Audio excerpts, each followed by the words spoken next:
Danielle Ney, deaf-blind specialist. I oversee the SSP program and we work with the ICANN Connect program. I supervise over 35 employees who work at the SSP program, which is the Support Service Provider program, in which we help individuals on an everyday basis where they go out and do things in their home and going to the grocery store, everything to help with their individual independence. The goal of our program isn't to do things for our clients. We're helping them to learn and assist them to be doing things for themselves so that they can grow their independence.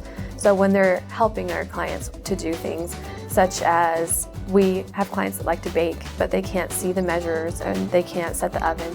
So we'll help support them to find the temperature on their oven and to make sure they're measuring things correctly when they're trying to bake something so that they're actually doing things for themselves and they're practicing these life skills so that they can do them on their own. The ICANN Connect program is huge in terms of independent and working towards employment. That program provides equipment that helps with long distance communications, so iPhone, braille displays, anything that can help with your independence in communicating, which is huge towards working towards employment. You're able to use email, you can use phone calls more easily, and all these things to help you as an individual be independent, that can help you obtain a job, work on your resume. This technology that you might not have had that is so fundamental towards communication to help you pursue more independence and a lifestyle that can work towards a job. I'm Marnie West, and I am an outreach specialist. We are concentrating on going out into people's homes and doing some outreach stuff, mostly for people that are not able to come into the training center for whatever reason, or maybe they've gone to the training center, but they just need a little bit more, or maybe a brush up. So we'll go into people's homes. I also help people that are just losing their sight by marking appliances for them tactily, or just helping with adjustment, even just talking things through a little bit when they're having a difficult time, because it is a huge adjustment to lose your vision. So we work with a lot of older people that are just losing their sight through macular degeneration or other things. I always like to say that when I go into someone's home, my goal is to leave them with a little bit more hope than they had when I came into their home. Because a lot of people, like I said, are just on their beginning journey of losing their vision. And so they're just not sure what they can and can't still do. And they're very nervous that they won't be able to do the things that they want to do. And so I just kind of have a starting point where I just ask them to tell me about themselves and about what their hobbies are and were, and we just kind of go from there. So I would say my main thing is just giving hope and giving independence, because giving independence gives someone a sense of hope and a sense of just being able to know that they can take care of themselves.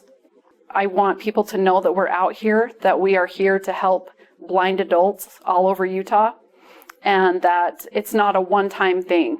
If someone comes here and then they're struggling a few years later, they can always come back, they can always call us. We're always here. I am Ulvia Guadarrama, and I am a low vision specialist within the low vision services. We maximize the vision that an individual has to its full potential for them to be doing their daily activities.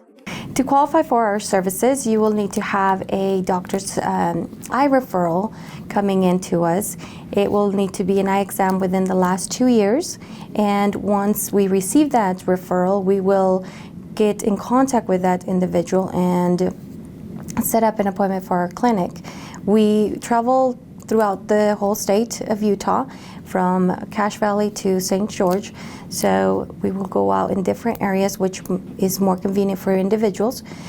I think one of the things that definitely helps individuals is lighting. I feel like people go from our clinics and they're excited to go home and have good lighting with their magnification available to them. Another thing is the locator dots. You can put those on, any device that you are having a problem identifying a button. And so just knowing where that button can definitely, expand to what your abilities can be. Michelle Folger.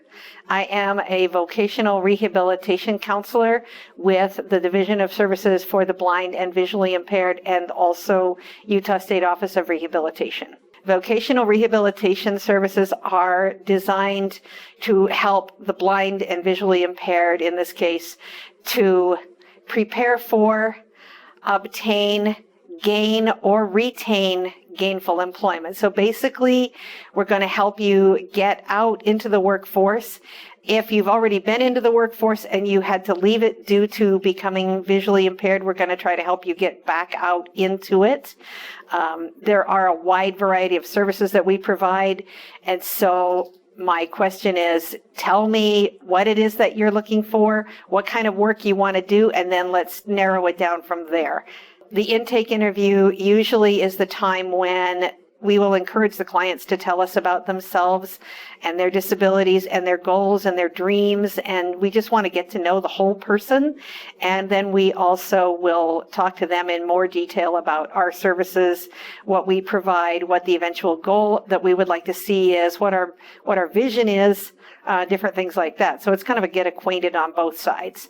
But the next big highlight is the vocational rehabilitation plan, and that's where we sit down with the client and we set up a vocational goal. The goal is that at the end of it, they will become successfully employed. Danielle Frampton, I'm the residential manager.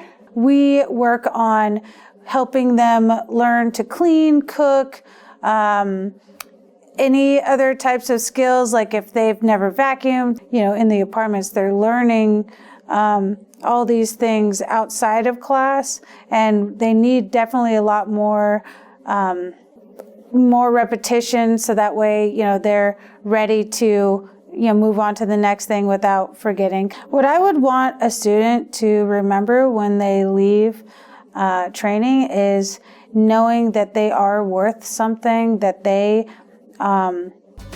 came through this training center with not very much and they're leaving with a lot more than what they had before.